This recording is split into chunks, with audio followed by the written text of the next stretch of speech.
Hi, welcome to our show. Today we have a very exciting guest. This is a professor from Kuwait University.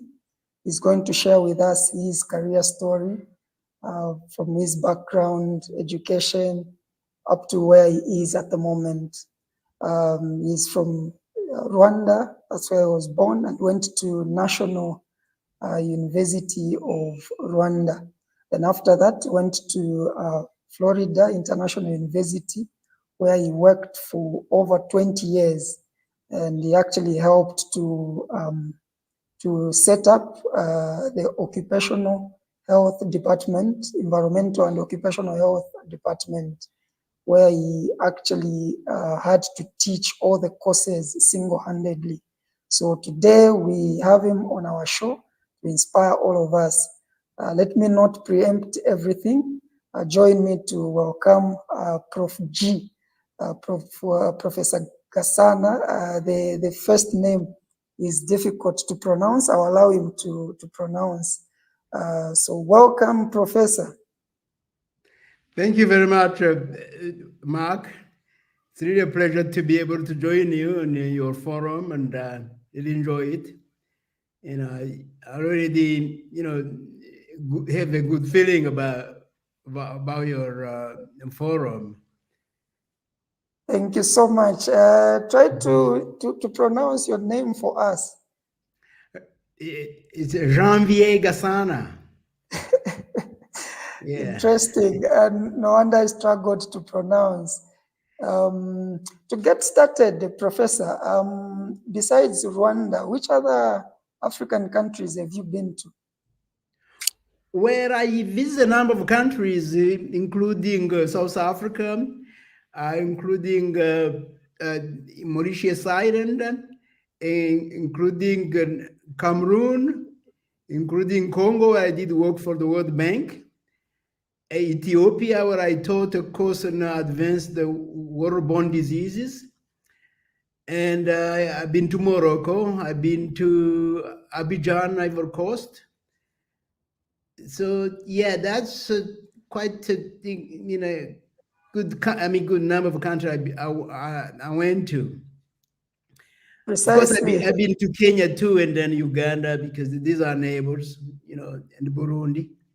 Yeah. Precisely. Indeed, you are a true African. Thank you. Yes, and to get started, people would love to know, take us into your background. You off camera, you told me that you were born in Rwanda, near the source of River Nile, walking bare feet. So take us into your childhood. What was it like? Well, I have a really happy childhood, and I was growing up in Rwanda, close to the Nile River, which, by the way, when it was time to do my doctoral research, I went to study the source of the Nile River. That's part of my doctoral dissertation in Rwanda. So, I was born in the rural areas and not far from capital city, Kigali. And what happened, my mom and my dad didn't learn how to write and read because this was a requirement to be baptized in the Catholic Church. So by the time I had to start school, the only thing they had with them was the alphabet. They taught me the alphabet. And the very first day I arrived in school, I was really ahead of everyone because nobody else knew the alphabet.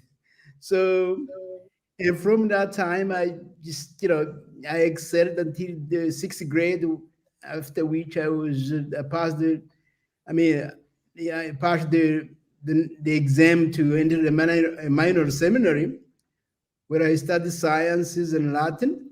And after that, I went to Rwandan Medical School. When I graduated, I wanted to basically, go back and open my own private practice. But the dean of the medical school said, no, we decided to recruit you at the medical school. That's how I end up as a faculty of Rwandan Medical School. But my childhood was really, I didn't even know that I was poor because, that was pretty much everyone didn't wear shoes, and that was part of, of who we were. So later on, they found out, in fact, that I was poor. And my dad used to take me to one of his childhood friends, and who was a teacher, and he said that you had to go to school to be a teacher because when the white priest came to recruit us, I hid from them, and my friend is followed them and went to school and he became a teacher. And look at his house, look at the food he's offering you. So you got to go to school and be a teacher. So that's really how he really emphasized the importance of education. He was frustrated he couldn't go to school because his dad has told me, please don't follow those white priests because we don't know where they're taking our kids to. But his friend decided to follow, and then later on he became a teacher, and then That's interesting. And here you are, you're a professor, you're a teacher. But then someone might be wondering, what about the medical field? How did you find yourself in occupational health? Well, actually, when the dean of the medical school decided to recruit me, he said, actually, we are assigning you in the Department of Environmental Occupational Health, which was part of a University Center for Public Health.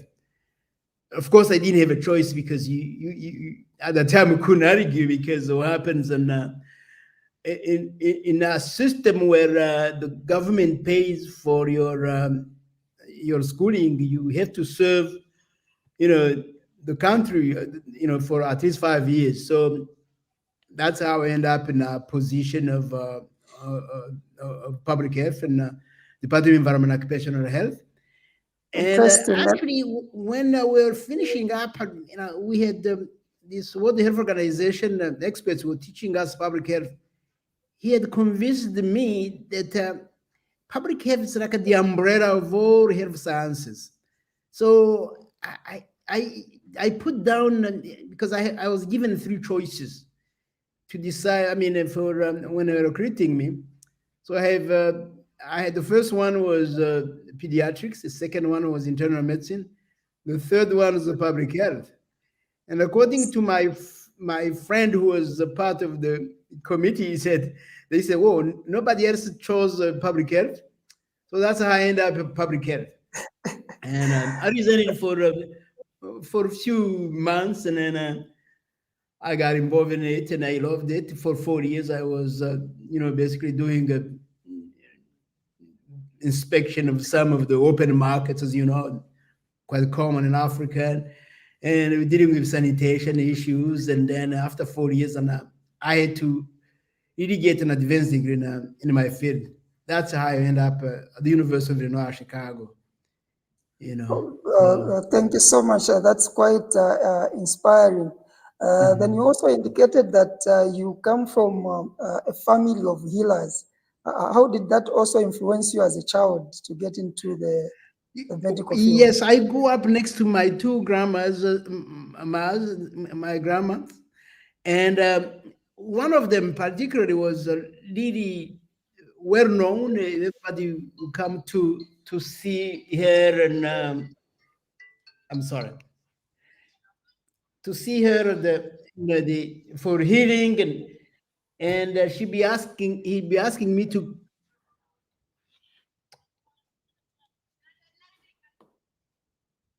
I'm sorry, the phone is disturbing. It's all right. It's all right. So, and then she would sit down with one of the persons, and that's great. Hello, I'm on a call. I'm on a call.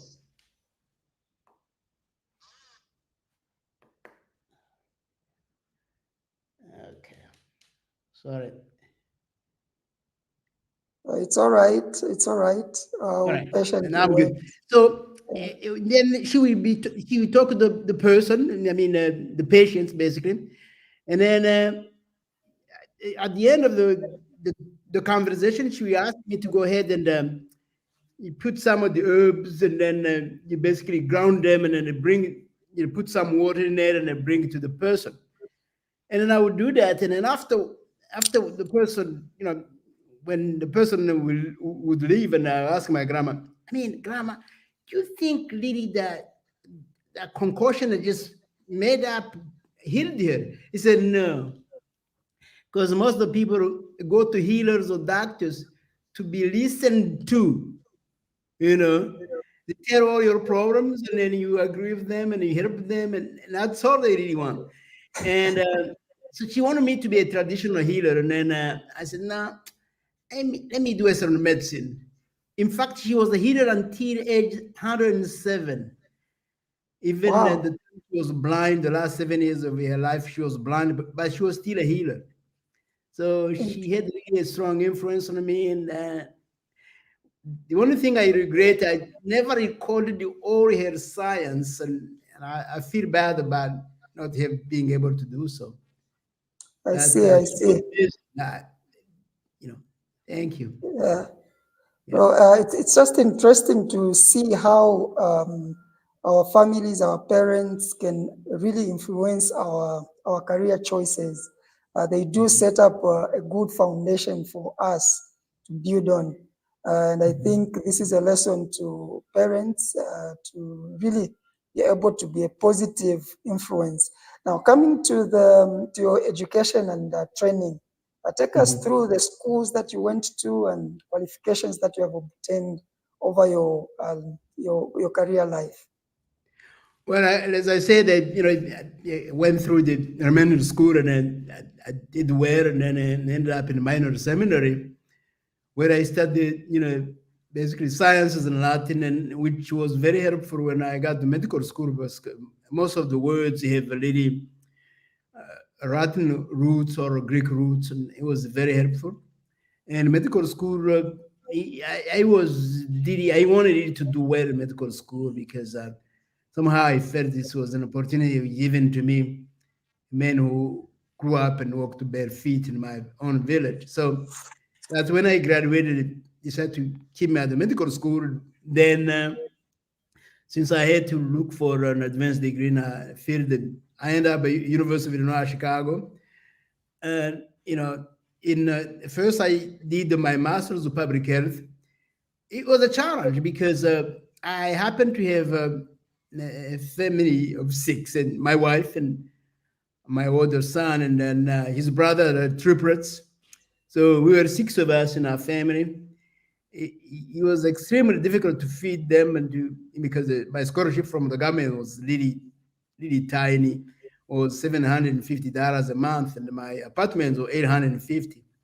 But somehow, the second week of my first class, a young man, a young medical doctor, actually of Palestinian descent, came to my professors, basically to our class, and he said, is anyone who would like to get a job, because I'm leaving. I would like to prepare for medical board exams. At that time, my English was really terrible. I looked around, I see my American, Japanese, whatever. My classmates said, nah, I can't really go for this. But a week after, I met him in a hallway, and he said, "Oh, are you looking for a second person?" I said, "No, I didn't get anybody." He said, "Do you have a car?" Yes, I do. I was hesitant. He said, "No, just follow me." I follow him on the highway. The time my car was this old car with, without AC. I was sweating. So I got to his office, a big office where he was in charge of MSDS. Those in occupational health and safety, they know MSDS, which is material safety data sheet.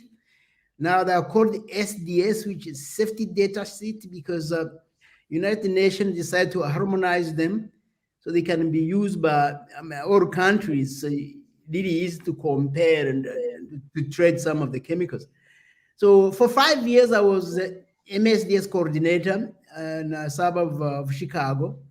I learned quite a lot about really chemicals. At the same time, I was at school. I had a really wonderful mentor, an occupational environmental physician, who happened to be actually of Ukrainian descent, even though he was born in Chicago, but his parents were from Ukraine. He was a world-renowned, basically, research, and I was under his arm all the time, and because when I studied, and he used to go to the clinics and University of Illinois, Chicago, and Cook County Hospital, and then when I graduated, I applied for a job at Florida International University, and that's how I ended up at Florida International University. Where I stayed for more than 20 years. Thank you so much for that. There could be some, especially occupational health and safety professionals that are desiring to work in diaspora, just like you, to work in America, Europe, or Asia. How did you, using your own experience, how did you acquire that opportunity to move out of Rwanda? Out of Rwanda, this was actually a scholarship because I was a faculty member, and there was AFGRAD, which is basically the African American Institute in New York. They started this program back in 1957 to all Africans. Actually, a number of African presidents were part of the program. One of the president of Namibia, I think there was, Ghanaians, and the many graduates for that program. So they used to go and recruit people from Africa and end up on our program because I had the opportunity to. I mean, I was a faculty member. So at the time, the Minister of Education really made a priority that we should be trained first because they're supposed to go back and then basically do research and teach at the university. That's how I end up. It wasn't easy. It was not easy because at one point, and when I got the scholarship, I was told that someone else has to go because there were too many scholarships, and end up really going after because I knew the lady who came to recruit us. I used to call her and then I actually sent fax at the time. It was really, and he said, "How can you do this?" And later on, the country got the 3 bonus scholarship, and they told the minister one of the scholarship for bonuses because the Rwandans did very well had to go to Dr. Janvier Gasana. That's what they specifically said. The minister of education came to me and said, "Oh man, this is the first time a scholarship being offered in a name of a person." And I said, "But you know what you did?" Because he said, "Come to my office tomorrow." And then I went to the Minister of Education, and I got the scholarship. That's how I ended up at University of Rwanda, Chicago. Great, great. Now, talking about your experience at Florida International University, where you worked for over 20 years, and you mentioned that you actually helped to establish the Environmental and Occupational Health department and taught all the courses. Tell us more about that. No, that's correct. In fact, when I joined Florida International University back actually 1995 in August, this was a small department of public health where the only degree we were issuing was a Master's of Public Health. And there were 7 of us. So I was the one in charge of environment and occupational health. And we have other colleagues dealing with other disciplines of public health, like epidemiology, health promotion, health policy management. And then around 2000, one of our colleagues died, and his dad happened to be a billionaire. And a year afterwards, 2001, he came, we organized a memorial service to remember him. And his dad came to the memorial service. And then during the ceremony, he said, I remember this very well because I was sitting next to him and a dean. The dean was a tall man of Russian descent. And then Ernest Temple, the father of Robert Temple, my colleague who has died, he said, "What do we do now that my son is dead?" And the dean said, "Well, we can basically create a school in the name of your son." And the guy said, "Well, how much money do you need? And the dean said, $1 million. And the guy said, no, I give you 2.5. I give you 2.5. And I remember that day the dean came to my office and said, how stupid the dean can be. You talking to a billionaire, you're asking $1 million. Why didn't they ask 100 million? Why didn't they ask 10? Why didn't they ask 5? I said, it's too late. Since it is Florida National University, State University, the money had to be matched by the state. Even if you give them $1 billion, the state had to find $1 billion to match that money. So we had $5 million on our hands, and we were just told, look, go ahead and create departments in your field. And since I was in charge of environmental occupational health, I studied. And my colleagues in epidemiology, they did the work. And then 15 years later, back in 2015, at that time I had recruited 7 people. So we were, 7 of us, and I recruited 6. And, we're 7 of us in the Department of Environmental Occupational Health.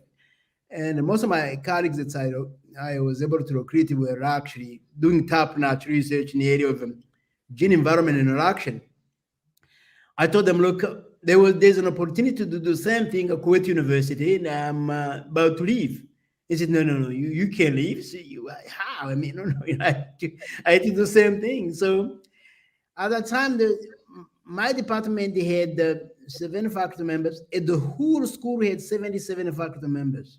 It had grown really tremendously.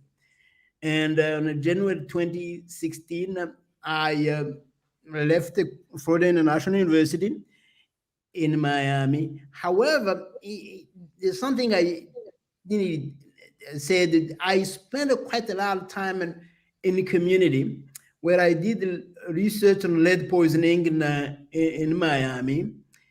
And actually, I've been fortunate enough to replicate that study here in Kuwait. We're wrapping up that study here in Kuwait.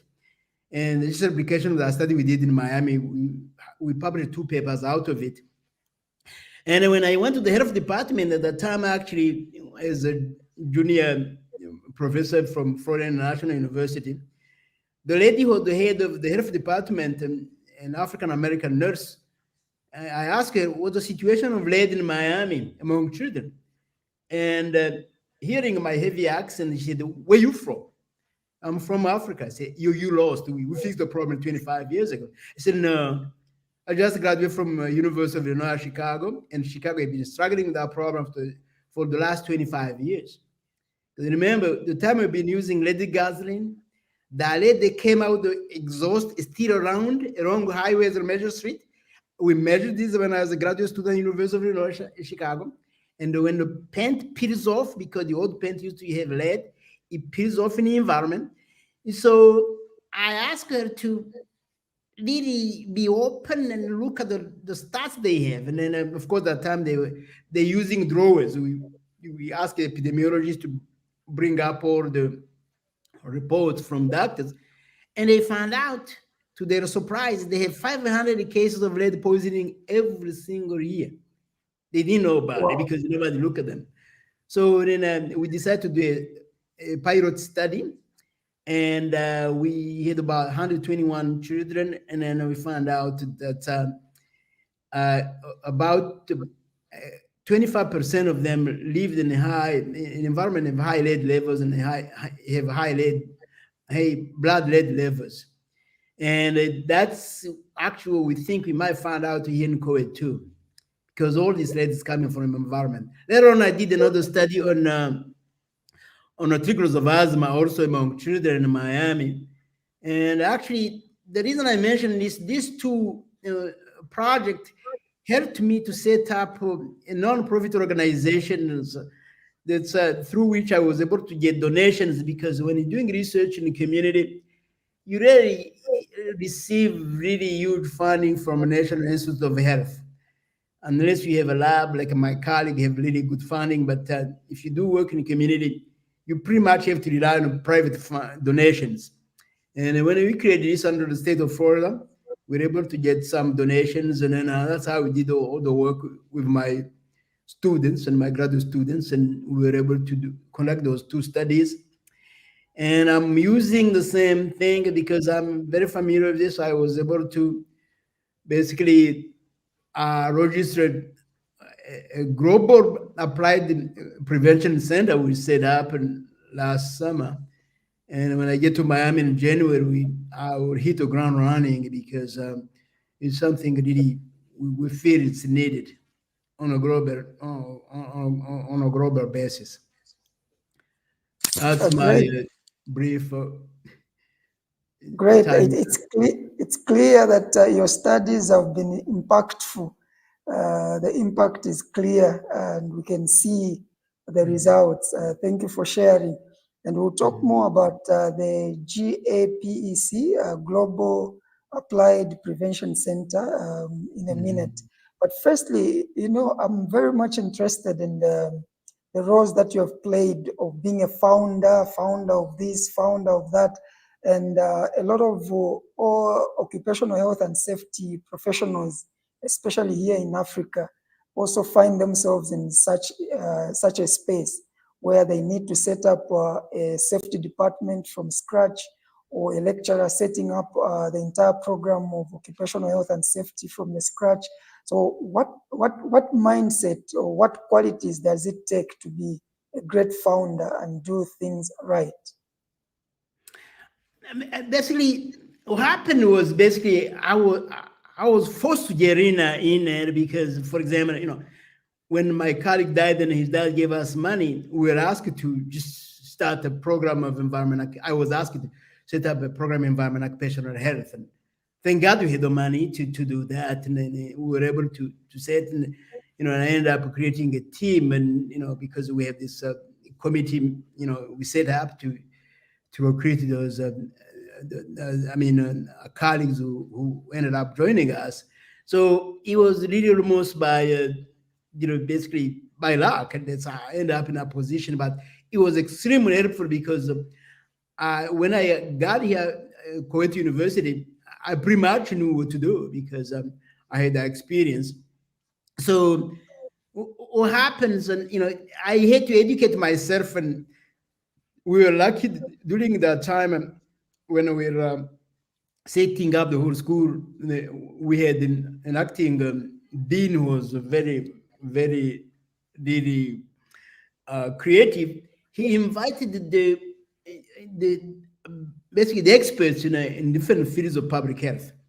And I remember one of them was the head of, the president and CEO of Association of Schools of Public Health. And then he came to tell us how you set up a school of public health. I really quizzed him. I had a lot of questions for him, and then that's how you learn. We had the dean of the School of Public Health of Washington, Seattle. We had at least 5 deans who came to see us to just help us to get going from starting from scratch. So that's how we were able to come up with a good plan, and it only paid off. Florida National University School of Public Health is among the newly funded the schools of public health in the US. So they really now rank among the top 10. And actually, in the state of Florida, last year they were #1 in the state of Florida.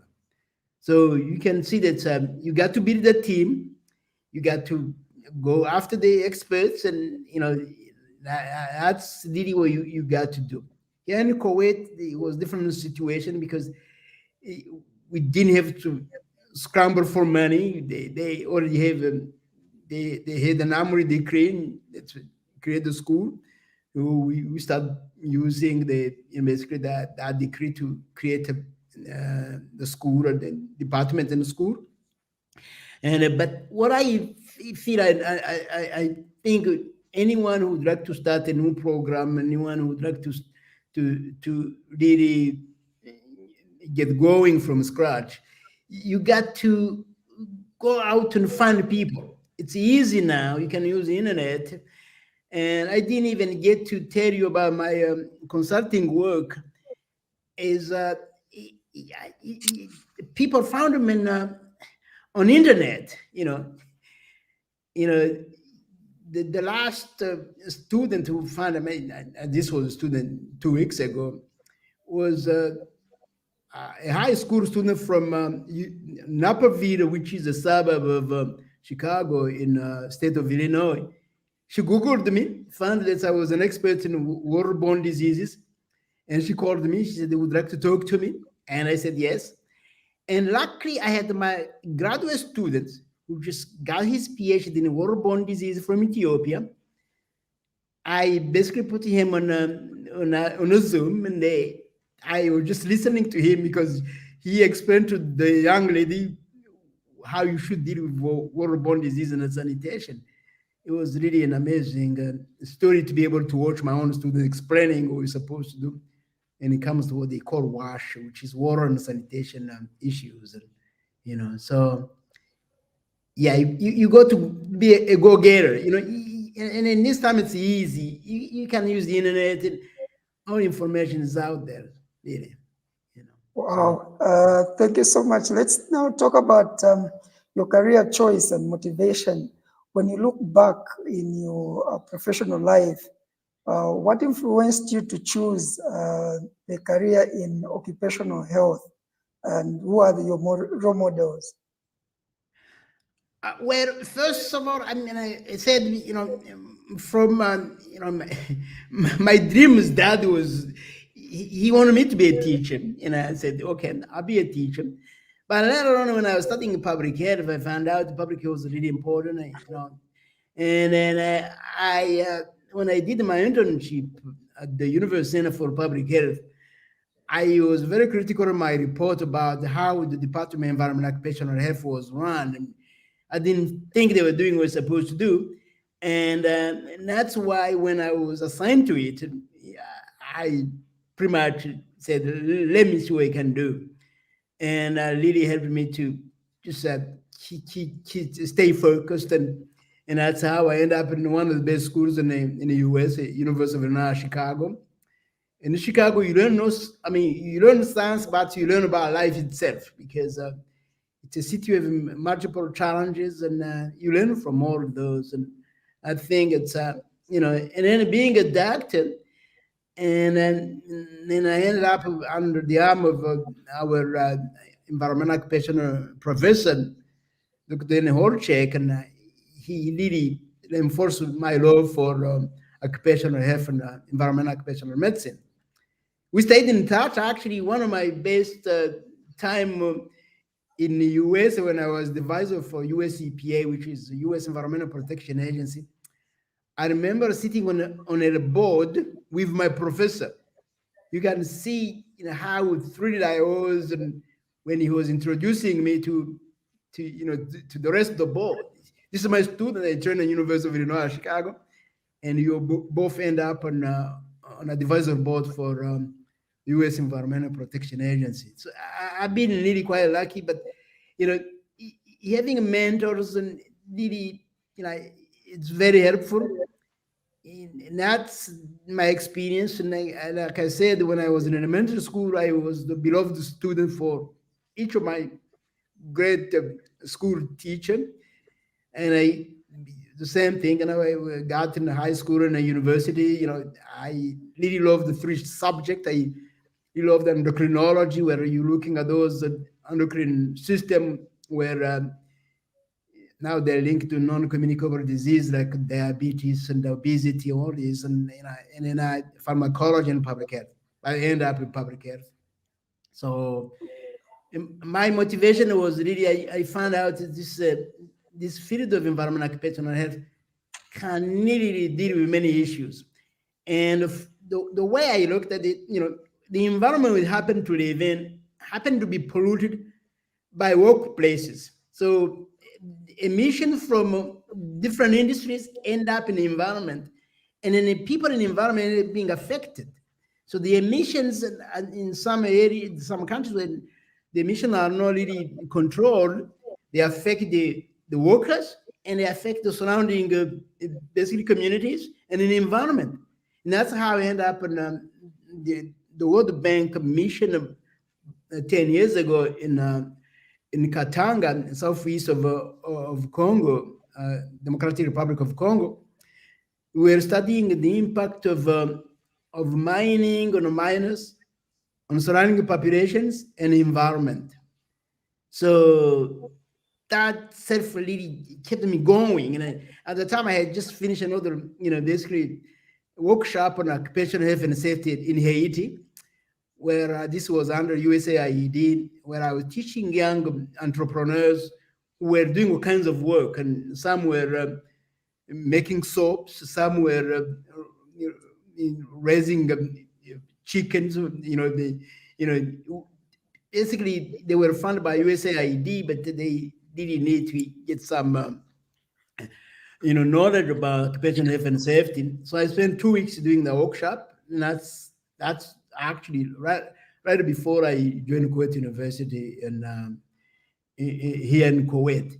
And in the meantime, actually, when I was, when I finished that work in Congo, a woman from University of Connecticut in the US, who was basically managing the program, the USAID program in Ethiopia, they had engineers who were measuring in water and public health, and they needed someone to teach waterborne diseases. She went on the internet and found my name, and she reached out to me, said, "Oh, we found you have expertise in water." And this is really dates back to the work I did when I was in medical school in Rwanda. We conducted a study on providing the community with clean water, and then we followed the sanitation practices and hygienic practices, and we were able to show, in fact, giving the community just the water without explaining them how the disease gets transmitted doesn't lead to much. So you have to provide them with health education. So when I accept the offer, I end up in Addis Ababa University, where I taught that course for 2 weeks. I had 14 PhD students. In fact, the last one is the one who was on Zoom with me 2 weeks ago, because I ended up serving on their dissertation committees, and I was examiners, and I've been going back and forth and between Addis Ababa University and Kuwait University. So, but all came out of the internet. You got to have a presence on the internet if you really want to really accomplish any of your goals. Yes. Wow, that's interesting. You've had a very long and rich career. When you look back, what are some of your happy moments? My very first one was basically, as always, even today, when I get compliments from my students, and and they have kind words about how I teach, and I always remind them, and says that I have a quote that I happen to really love. It said, "When the student is ready, the master appears." So I said, "You the ones who applied yourself.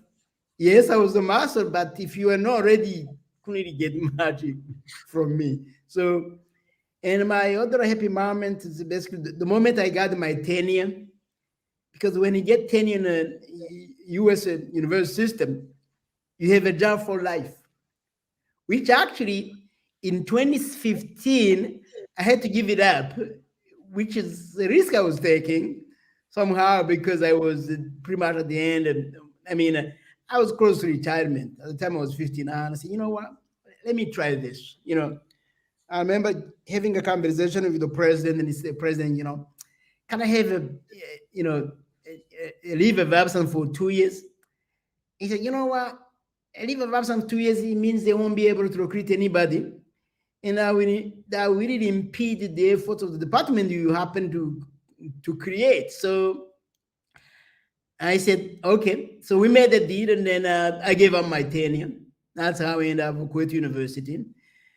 And so, yeah, that was a happy moment to get tenure. You have a job for life.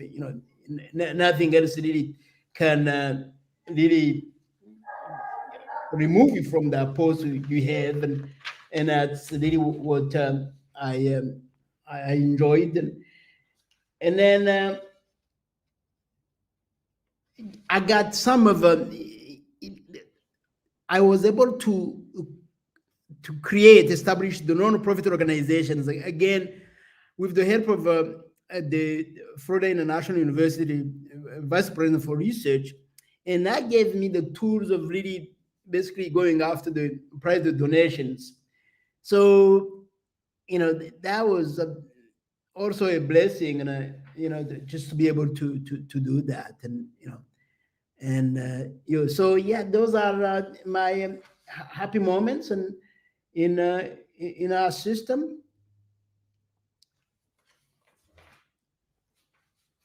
Okay. We can see that indeed you have so many memories to just enjoy and share, to reflect on. I believe every success comes with challenges, or you had to encounter various challenges to reach where you are. So take us through some of the key challenges that you had to overcome and how you overcame them. Well, the biggest challenge in a U.S. university system, it's to get that tenure, you really work hard. I mean, it's extremely challenging. You can't just sit around and hope to get a tenure. You work for it. That's how we end up, being creative, coming up with a non-profit organization to get some funding to do my work in the community. That's actually what's really led to my basically getting tenure, because I've done that work, and once I was able to publish it, I got my tenure. So this was quite a challenge. Getting funding, I mean, it's if you ask anybody who's doing research in the US, and will tell you, you don't have a life. You really, you even carry your laptop out during your vacation, and that's really lead to the way I was able to balance this basically work with high stress. I've been really blessed to love physical exercise, and when I was in high school, I played soccer. I was the captain of the team, actually.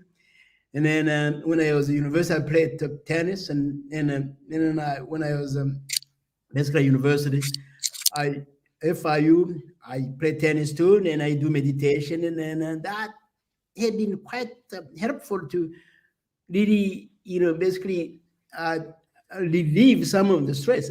But at the same time, I missed out a lot of family events. If you talk to my wife or my kids, they would tell you that I was an absent father because I was always busy, and that's really something that really takes a toll on a family life and children. At the same time, since I was earning, I was getting the bread to feed them. I was fine too, but that was a challenge, Yeah. That's interesting. That's interesting. And this is a challenge that is common to most of us, really, to balance work life. It's a challenge. You really need to sacrifice something for you to actually make it in life. You mentioned about Dr. Daniel, who influenced you and told you that public health is the umbrella. Then there are all these branches. Please try to explain for us how occupational health is arranged, starting with the public health. Well, actually, we learned from a military doctor who came for, he was giving a guest lecture in our class with Dr. Daniel Horchek, and he said, I went to medical school after, he was an army man. And then after medical school, I enrolled myself in the School of Public Health. And it's when I was in the School of Public Health, I found out, in fact, public health, the umbrella of all health sciences. I mean, underneath you have medicine, you have nursing, we have, you allied the health, you have pharmacy, you have all this. But at the same time, public health, under public health, you have occupational health and safety, which is part of the public health. And now one also it becomes an umbrella underneath it, where we have an environmental occupational medicine, you have occupational health and nursing, you have occupational safety, you have occupational hygiene or industrial hygiene, depending on the country you're in. You can have occupational psychology, you can have ergonomics. So, so at the top we have you have public health. Underneath we have occupational health, and below the umbrella, the huge umbrella of occupational health, you have all the others. Because see, occupational health is part of prevention.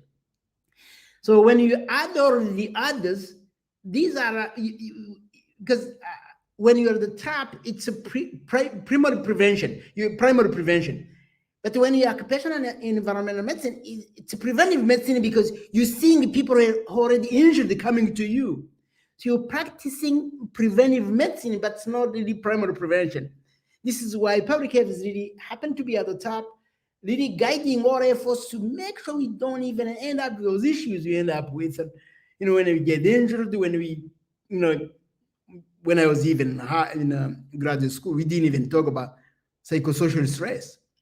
During COVID, in fact, many people were able to appreciate the psychosocial stress, how impact people can make you prone to, to really suffer from physical hazard, chemical hazard, biological hazard, because because your psychosocial stress is really taking a toll on you.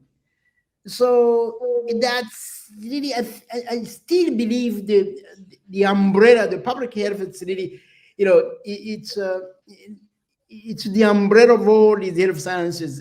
As a matter of fact, one of the premises we use for gaps, I know we talk about the Global Applied Prevention Center. It's what they call primordial prevention. This is when you build a community and you have walking sites, you have you have a clean water, and then you have a good buildings, all the system unit, and you invite people to come in. When they come in, these people will be healthy. They have where to walk, they have walk site, they have gyms, they have parks.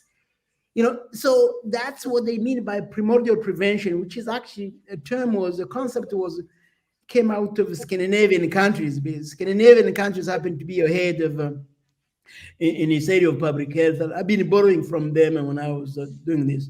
So public health is it's just a primordial prevention. If you can think broadly, setting up programs, having plans, and then you end up with health and fit people, basically.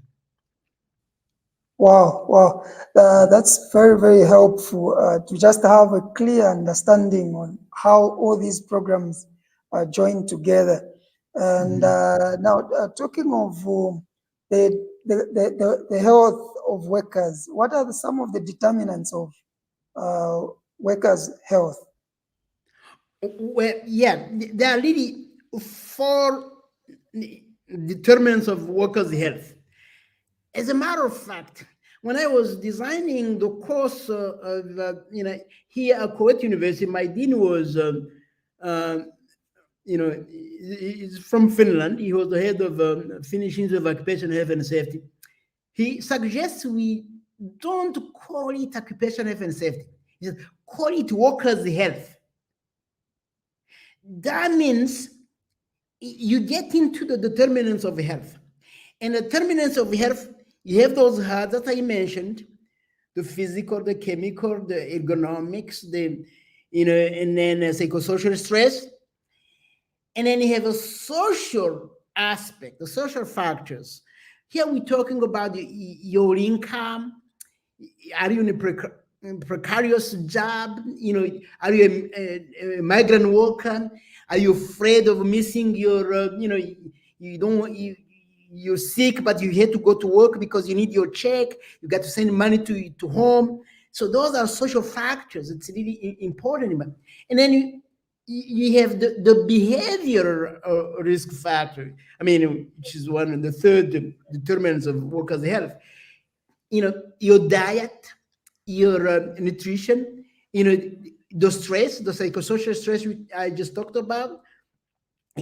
If you actually, NIOSH, which is the National Institute of Occupational Health and Safety in the US, came up with a really wonderful program called the, total worker health.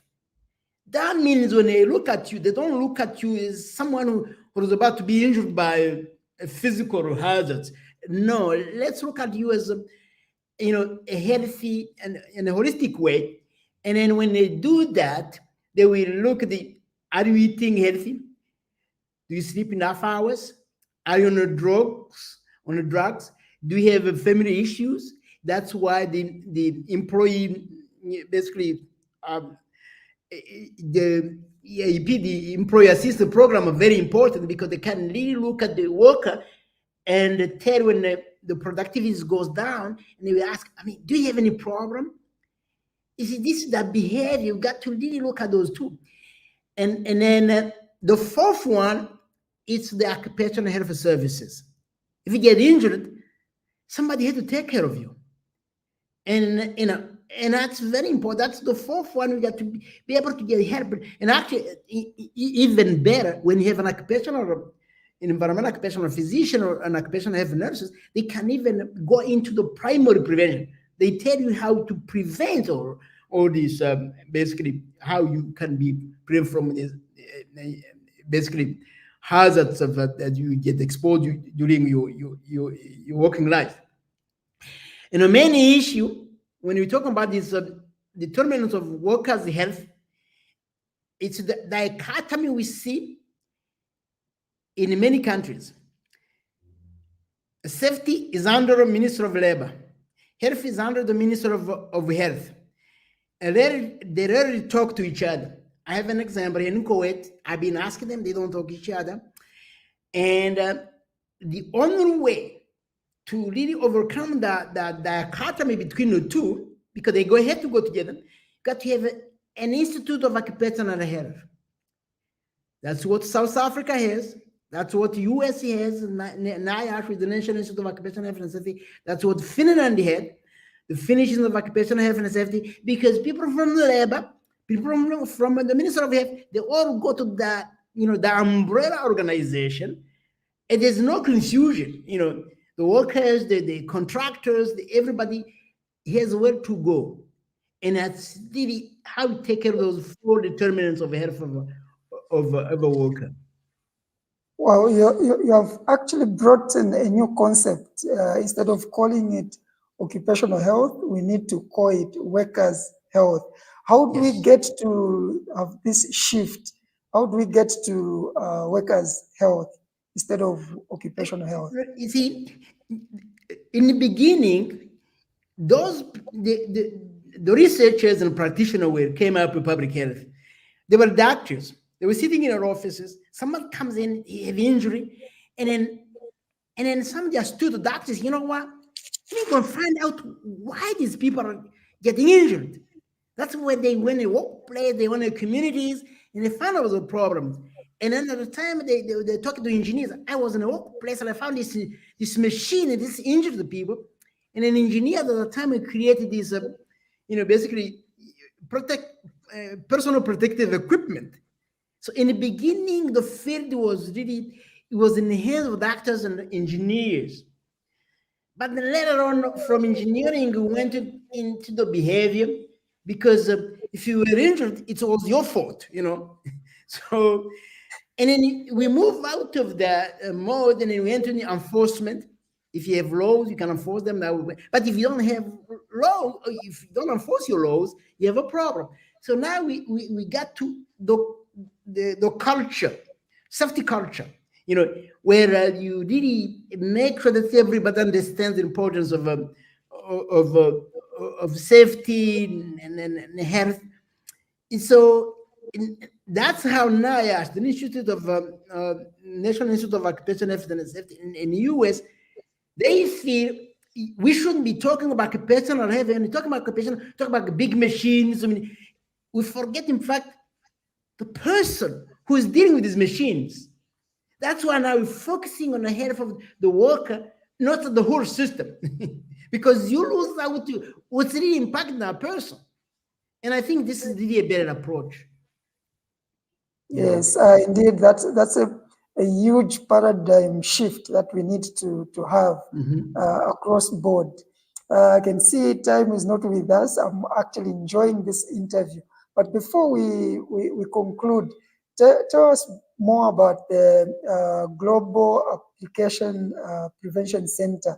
And will this also spread to Africa? I'm sure people in Africa are eager to see how they can collaborate, they can also benefit from GAPC. Tell us more about GAPC. Yes, I mean, when I was Florida International University, as I said, I had the opportunity to come up in two non-profit organizations and were able to register in the state of Florida. Actually, when I joined Kuwait University back in January 2016, my colleagues in Miami, we've been talking about this Global Applied Prevention Center. We wanted to start at that time. I said, you know what? I need to go to Kuwait, because this is close to Africa. This will really help me to go back and then see what's going on in a continent I left a number of years ago. And I was happy to be a blessing, because I said, you know, just wait, we get to it. In the meantime, I've been collecting all kinds of information about, this, as I end up finding out the primordial prevention, and, this having, occupational health and safety is, the occupational health is an umbrella of all these different, and I started really putting together a white paper. I'm really looking at all the concepts in public health. They can really be used in an applied way. I always love the applied side of public health. I don't care about, we have a lot of theories, but what matters to me is what gets applied in the community, in workplace, and that's how we call our center Global Prevention Center. This is what we do. Now that I didn't mention this, but somehow there's another skill I was able to acquire. It's I'm a very good online teacher, and the way it happened, that same dean who asked $1 million from our donor, he came to my office right after we had the money to basically to start the department. He said that, Janvier, we should start teaching online. And I just said, no, it's not really, since I was a tenure professor, I couldn't say anything to the dean, because the dean didn't have any power on him. And he turns around and he said, you know what? If you don't do that, because many schools in the US are going online, if you don't do it, those students you have today, they will leave you and they will sit in his office by yourself. So, you made a very good point. So, and I started teaching online more than 15 years ago. And as I ended up in Medical College, Wisconsin, I've been teaching for them for the last 15 years, even during COVID. I was helping my colleagues how to teach online. And so what we would do with GAPS, we teach online. At the same time, we have what they call PIP square, which is partners in primordial prevention. So we be recruiting local partners in all 5 continents. If you look at our logo, Africa is in the center, because I already have my eyes on some African countries we really should be focusing on. And using the OSHAfrica platform, I'll be asking some of the interested people on our platform to be local partners. So we teach online. They're in charge of the applied aspect of occupational health. They've been in charge of internship, basically the practicum, basically the hands-on. While we be teaching using the technology, we have Microsoft Teams. Right now we're integrating Moodle into it. And I happen to have, I met the CEO and founder of Moodle, which is a learning management system, in Abidjan, Ivory Coast. We had a big meeting at that Learning Africa. And Dr. Martin Dudiamas was there, and the founder and CEO of Moodle. I told him about this project. Oh, I said, go ahead, I'll help you in any way. So we integrating Moodle and Microsoft Teams. You can give live lectures on Teams, and then do the rest, the assignments, the homework, the discussion forum, which is a big thing. The discussion forum, you do all this on Moodle, and it really works really perfectly because we used this during COVID-19. I was teaching doctors and nurses how to really, basically, make sure they don't contract the virus because we knew it was deadly. And it was a very successful 2-week workshop. And as a matter of fact, basically at the beginning of the month, I was in Qatar, in Doha, where I was basically telling them how we did that workshop, and we should be using the same basically program to use Microsoft Teams and Moodle, and then we can give live lectures and use what they call TOT, training of trainers. So basically, in every country we go to, we train the locals because they're the ones who solve the problems. We'll be using community of workers because many countries are using them, including Rwanda. In Kenya, in fact, now the community health workers now are being paid like doctors and nurses. The president just signed a law a few months ago. So I think we're coming at the right time of leveraging the technology, recruiting the partners, and then we see how it goes. Wow, that's interesting. And it's good to know that actually Africa is also considered, and it's at the center of GAPC. Now, as we come to the end of our interview, I want you to speak to that occupational health or environmental health or occupational health and safety professional or practitioner who would want to succeed like you have succeeded. What message do you have for them? The message, you got to be a go-getter. We have the internet. Go on the internet, find people, follow them, and look for mentors. As I told you, most of my consulting work, people found me on internet because I'm on LinkedIn.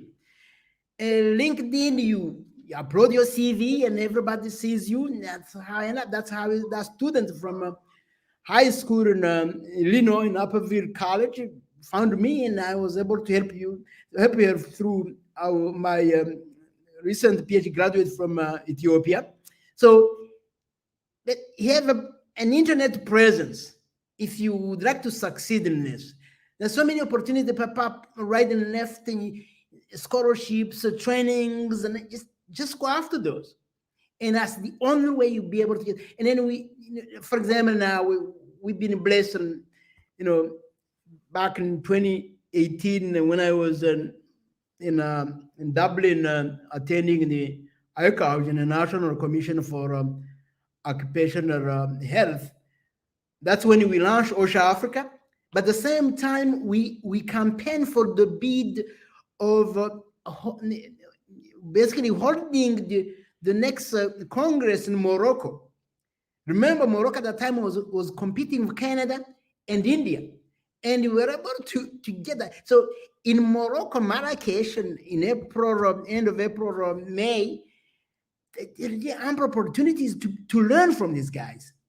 You don't have to be present, but follow and see what they've been working on and find who are the experts. And the internet have all the answers, but if you don't see any, you have a doubt, I'm available. You can reach out to me. I'll guide you. If I don't have the answer, I'll ask my colleagues. Right now, we have a huge network of colleagues and friends, and but presence on the internet, it's crucial. We have the technology. Let's use it. That's I can advise people. Yeah. Thank you so much for those powerful closing remarks. Indeed, we have learned a lot from you.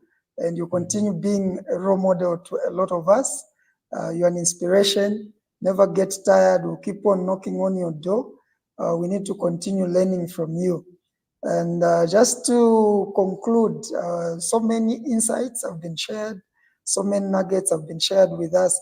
But just to summarize, here are top 5 for me. The first one is that parents play a huge role in influencing our career choice and setting up a foundation. We have seen from Prof G, we commonly call him Prof G, how the father just gave him one goal: get educated. And I believe he has even surpassed. I'm sure the father didn't even set a high standard that you need to become a professor. He just wanted him to get educated, be a teacher, and live a good life. So if you're a parent or a future parent, resolve in your heart to provide positive influence to your children. The second one is that have mentors, and that indeed role models who have gone ahead of you, they have more experience, they have experienced a lot of things, they'll be able to guide you. You shouldn't be a master of everything. So have mentors. The third one is have online presence. Especially in Africa, we tend to abuse online. We post all kinds of things, and we forget that there are people watching, there are people who are viewing what we are doing. You might just miss an important opportunity, a life-changing opportunity. So have an online presence. Let's utilize technology for good, and you never know how far it would take you. The fourth one is grab opportunities. Seek and grab opportunities. I'm sure you can see from the story and the journey of Prof G how he had to grab opportunities. In certain cases, he had to actually give up something so special. He had to sacrifice sometimes family events, family time, to just pursue what he had set his mind to. So do the same, seek and grab opportunities. The last one is don't stop learning. Let's utilize technology to keep on improving our skills, our knowledge, and as they say, the sky is the limit. So, Prof G, any final remarks? Well, Lily, I'm grateful you were able to hear me talk about my journey. And Lily, when I look at what's happening, and I think Africa, it's really the next continent. And in fact, that's really had to be at the forefront. And one of my good friends here in Kuwait said, Africa is the beacon of civilization. Because without Africa, we won't even have humanity. So let's use that. We have to use that beacon of civilization and show them we're able to do what everybody else does. Because we given the same divine powers from Almighty God, we can leverage those and then be like everyone else, even past them. So the board is in our camp. Let's do it, especially in the area of occupational health and safety. A lot of people are hurting in their job, regular jobs. Let's help them. Thank you. Thank you so much, Prof G, for those words, and to all our viewers, thank you so much for watching. Thank you for following us. Take time to subscribe to our channel as we keep on bringing more and more inspirational individuals and organizations to keep on inspiring all of us. We are so grateful that you found time to join us. From me and Prof G is bye-bye. Bye. Thank you. Bye-bye.